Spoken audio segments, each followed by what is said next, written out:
ನೀವು ನೋಡ್ತಾ ಇದ್ದೀರಾ ಬೀದರ್ ವೀರ ನ್ಯೂಸ್ ಕನ್ನಡ ಚಾನೆಲ್. ಚಿಟಗುಪ್ಪ ರಾಮಲಿಂಗೇಶ್ವರ ಮಹಿಮೆ ಅಪಾರ. ಸುರೇಶ್ ಮಾಶೆಟ್ಟಿ. ರಾಮಲಿಂಗೇಶ್ವರ ಮಹಿಮೆ ಅಪಾರವಾಗಿದೆ ಎಂದು ಟ್ರಸ್ಟ್ ಅಧ್ಯಕ್ಷ ಸುರೇಶ್ ಮಾಶೆಟ್ಟಿ ಹೇಳಿದರು. ತಾಲೂಕಿನ ರಾಂಪುರ ಗ್ರಾಮದ ಶ್ರೀ ರಾಮಲಿಂಗೇಶ್ವರ ಜಾತ್ರಾ ಮಹೋತ್ಸವ ಅಂಗವಾಗಿ ಹಮ್ಮಿಕೊಂಡಿದ್ದ ಪಲ್ಲಕ್ಕಿ ಮಹೋತ್ಸವ ಕಾರ್ಯಕ್ರಮದಲ್ಲಿ ಮಾತನಾಡ್ತಾ ತಿಳಿಸಿದರು. ರಾಮಲಿಂಗೇಶ್ವರ ಮೇಲೆ ಭಕ್ತಿ ಶ್ರದ್ಧೆ ಇಟ್ಟರೆ ನಮ್ಮ ಇಷ್ಟಾರ್ಥಗಳು ಸಿದ್ಧವಾಗ್ತವೆ ಎಂದು ಹೇಳಿದರು. ನಂತರ ಮಾಧ್ಯಮದವರೊಂದಿಗೆ ಮಾತನಾಡಿ ಶ್ರೀ ರಾಮಲಿಂಗೇಶ್ವರ ಪಲ್ಲಕ್ಕಿ ಉತ್ಸವವನ್ನು ಗುರುವಾರ ರಾತ್ರಿ 8 ಗಂಟೆಗೆ ದೇವಸ್ಥಾನದಿಂದ ಜರುಗಿ ಗ್ರಾಮದ ಪ್ರಮುಖ ರಸ್ತೆಗಳ ಮೂಲಕ ಮರುದಿನ ಬೆಳಿಗ್ಗೆ ಪಲ್ಲಕ್ಕಿ ದೇವಸ್ಥಾನಕ್ಕೆ ತಲುಪುತ್ತದೆ ಎಂದು ಹೇಳಿದರು. ಟ್ರಸ್ಟ್ ಉಪಾಧ್ಯಕ್ಷ ಅಪ್ಪಣ್ಣ ಹಳಕೇರಿ ಮಾತನಾಡಿ ಶ್ರೀರಾಮಲಿಂಗೇಶ್ವರ ಭಕ್ತರ ಕಷ್ಟಗಳು ನಿವಾರಿಸಲು ಪವಾಡ ಪುರುಷರಾಗಿದ್ದಾರೆ. ಇಲ್ಲಿ ಭಕ್ತಿಯಿಂದ ಬೇಡಿದವರಿಗೆ ಬೇಡಿದ ವರ ಸಿಗ್ತದೆ ಎಂದು ಹೇಳಿದರು. ಈ ಸಂದರ್ಭದಲ್ಲಿ ಟ್ರಸ್ಟ್ನ ಗೌರವಾಧ್ಯಕ್ಷ ಹಾಗೂ ಮಹಾರಾಷ್ಟ್ರ ರಾಜ್ಯದ ಸೋಲಾಪುರದ ಮಾಜಿ ಶಾಸಕ ವಿಶ್ವನಾಥ್ ಚಕೋಟೆ, ಕಾರ್ಯದರ್ಶಿ ಶಾಮರಾವ್ ಜೋಳದಪಗೆ, ಜಂಟಿ ಕಾರ್ಯದರ್ಶಿ ರಾಮಲಿಂಗಪ್ಪ ಮಾಲಿ ಪಾಟೀಲ್, ಮಡೇಪ್ಪ ಪಾಟೀಲ್, ಮಚಂದ್ರ ಪಾಟೀಲ್, ಜಗದೀಶ್ ಮೂಲಗೆ, ಬಾಬುರಾವ್ ಗಣಜಲಕೇಡ ಸೇರಿದಂತೆ ಜಾತ್ರಾ ಮಹೋತ್ಸವಕ್ಕೆ ನೆರೆ ರಾಜ್ಯದ ತೆಲಂಗಾಣ, ಆಂಧ್ರಪ್ರದೇಶ, ಮಹಾರಾಷ್ಟ್ರ, ಕರ್ನಾಟಕ ಸೇರಿದಂತೆ ಸಾವಿರಾರು ಭಕ್ತಾದಿಗಳು ಭಾಗವಹಿಸಿ ದೇವರ ದರ್ಶನ ಪಡೆದರು. ಬಂದ ಭಕ್ತಾದಿಗಳಿಗೆ ಅನ್ನದಾಸೋಹ ವ್ಯವಸ್ಥೆ ಮಾಡಲಾಗಿತ್ತು. ವರದಿ ರಾಜ್ಕುಮಾರ್ ಆರ್ ಹಡಪದ, ಬೀದರ್ ವೀರ್ ನ್ಯೂಸ್, ಚಿಟಗುಪ್ಪ.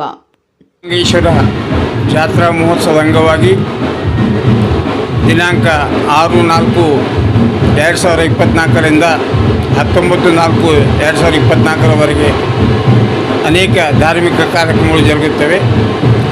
6ರಿಂದ 16ರವರೆಗೆ ಪ್ರವಚನ ಕಾರ್ಯಕ್ರಮ, ಅರಳಿಕಟ್ಟೆ ಮಲ್ಲರಾಜ್ಯ ಮೈಸೂರು ಅವರಿಂದ ಪ್ರವಚನ ಕಾರ್ಯಕ್ರಮ, ದಿನಾಲು ಶಿವಕಥೆ ಹಾಗೂ ಪುರಾಣ ಕಾರ್ಯಕ್ರಮ ಇತ್ತು.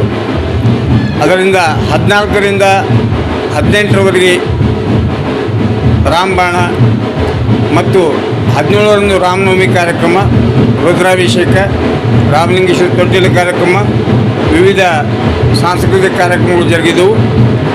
ರಾತ್ರಿ 8:30ಕ್ಕೆ 17ರಂದು ಧರ್ಮಸಭೆ, ಅದರಲ್ಲಿ ಅನೇಕ ಧಾರ್ಮಿಕ ಮುಖಂಡರು ಹಾಗೂ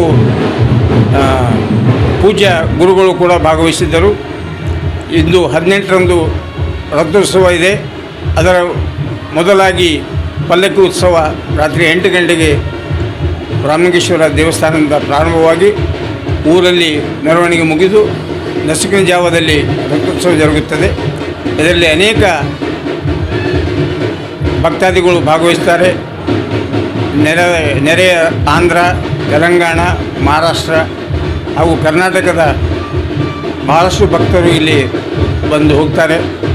ಈ ನೆಲದ ವೈಶಿಷ್ಟ್ಯವೇನೆಂದರೆ ಶ್ರೀರಾಮನು ರಾವಣನ ವಧೆ ಮಾಡಿದ ನಂತರ ಆ ಪಾಪ ಪರಿಹಾರ, ಯಾಕಂದರೆ ರಾವಣನ ಶಿವಭಕ್ತ, ಆ ಶಿವನ ಭಕ್ತನ ಅವನು ಇವನಿಗೆ ಬೆನ್ನು ಬಿಡದೆ ಅದಕ್ಕಾಗಿ ಅವನ ಪ್ರತಿಷ್ಠಾಪನೆ ಮಾಡಿದಂಥ ಲಿಂಗದಲ್ಲಿ ಶ್ರೀ ರಾಮಲಿಂಗೇಶ್ವರ ದೇವಸ್ಥಾನ ಒಂದು ಇದೆ. ಇದು ದಟ್ಟ ಅರಣ್ಯದಲ್ಲಿ ನೆಲೆಸಿದೆ. ಇಲ್ಲಿ ಅನೇಕ ಭಕ್ತಾದಿಗಳು ಬರ್ತಿದ್ದಾರೆ. ನಮ್ಮ ಈ ರಾಮಲಿಂಗೇಶ್ವರ ದೇವಸ್ಥಾನ ಟ್ರಸ್ಟು ಮೊದಲು ಪಂಚ್ ಕಮಿಟಿ ಇತ್ತು, ಈಗ ಟ್ರಸ್ಟಾಗಿ ಪರಿವರ್ತನೆಗೊಂಡಿದೆ. ಸುಮಾರು 40 ವರ್ಷದಿಂದ ಈ ಟ್ರಸ್ಟು ನಿರಂತರವಾಗಿ ಕೆಲಸ ಮಾಡ್ತಾಯಿದೆ. ಅನೇಕ ಧಾರ್ಮಿಕ ಕೆಲಸಗಳು ಹಾಗೂ ಕಲ್ಯಾಣ ಮಂಟಪ ಆಗಲಿ, ನಮ್ಮ ಯಾತ್ರಿ ನಿವಾಸ ಆಗಲಿ ಹಾಗೂ ನಮ್ಮ ಉದ್ಯಾನವನದ ಕೆಲಸಗಳಾಗಲಿ, ಈ ಎಲ್ಲ ಕೆಲಸಗಳು ಜರುಗಿಸಿಕೊಂಡು ಬರ್ತಾ ಇದ್ದೇವೆ. ಶ್ರೀರಾಮಲಿಂಗೇಶ್ವರ ಜಾತ್ರಾ ಮಹೋತ್ಸವದ ಅಂಗವಾಗಿ ನಾವು ಟ್ರಸ್ಟ್ದವರು ಅನೇಕ ಕಾರ್ಯಕ್ರಮಗಳನ್ನು ಹಮ್ಮಿಕೊಂಡಿರ್ತೇವೆ. ಪ್ರತಿ ವರ್ಷ ಅಭಿವೃದ್ಧಿಯ ನಿಟ್ಟಿನಲ್ಲಿ ಈ ಜಾತ್ರೆ ನೆರವೇರುತ್ತಾ ಇದೆ. ಇದಕ್ಕೆ ಮಹಾರಾಷ್ಟ್ರದಿಂದ, ಆಂಧ್ರದಿಂದ ಮತ್ತು ಅನೇಕ ಕಡೆಗಳಿಂದ ಭಕ್ತರು ಬರ್ತಾರೆ. ಇಲ್ಲಿ ರಾಮನ ಪವಾಡಗಳು ಬಹಳಷ್ಟು ಜರುಗಿದೆ. ಆ ಭಕ್ತರು ಹೇಳುವ ಕೆಲವೊಂದು ನುಡಿಗಳು, ಅವರು ಮೊದಲು ಸೈಕಲ್ ಮೇಲೆ ಬರ್ತಿದ್ದರು, ಅವರಲ್ಲಿ ಕಾಸು ಕೊಟ್ಟು ಬರಲಿಕ್ಕೆ ಸಾಧ್ಯ ಇರಲಿಲ್ಲ, ಅವರು ಕಾರಿನಲ್ಲಿ ಹೊಂಟಿದ್ದಾರೆ ಅಂದರೆ ರಾಮಲಿಂಗೇಶ್ವರರ ಒಂದು ಕೃಪಾ ಆಶೀರ್ವಾದ. ಅವರ ಮಕ್ಕಳು ಇಂದು ಫಾರಿನ್ನಲ್ಲಿ ಅನೇಕ ಹುದ್ದೆಗಳಲ್ಲಿದ್ದಾರೆ. ಅನೇಕ ಒಳ್ಳೆಯ ಹುದ್ದೆಗಳನ್ನು ಪಡೆದು ಅವರ ಸಂಸಾರದಲ್ಲಿ ಸುಖ, ಶಾಂತಿ, ನೆಮ್ಮದಿಗಳನ್ನು ಪಡೆದುಕೊಳ್ಳುತ್ತಿದ್ದಾರೆ. ಇದರಂತೆ ನಮ್ಮ ಟ್ರಸ್ಟದ ಒಬ್ಬ ಉಪಾಧ್ಯಕ್ಷನಾಗಿ ನಾನು ಹೇಳುವುದಾದರೆ, ನಾನೊಬ್ಬ ಅನುದಾನಿತ ಶಾಲೆಯಲ್ಲಿ ಸೂಪರ್ಡೆಂಟಾಗಿ ಕೆಲಸ ಮಾಡುತ್ತಾ ಅದರ ಜೊತೆಯಲ್ಲಿ ರಾಮಲಿಂಗಪ್ಪನ ಸೇವೆ ಮಾಡುತ್ತಾ ಬಂದಿದ್ದೇನೆ. ಆ ಸೇವೆ ಆದ ನಂತರ ನಮ್ಮ ಮನೆಯ ಮಕ್ಕಳು ಮೊಮ್ಮಕ್ಕಳು ಇಷ್ಟು ಶಾಂತ ರೀತಿಯಿಂದ ಇದ್ದಾರೆ.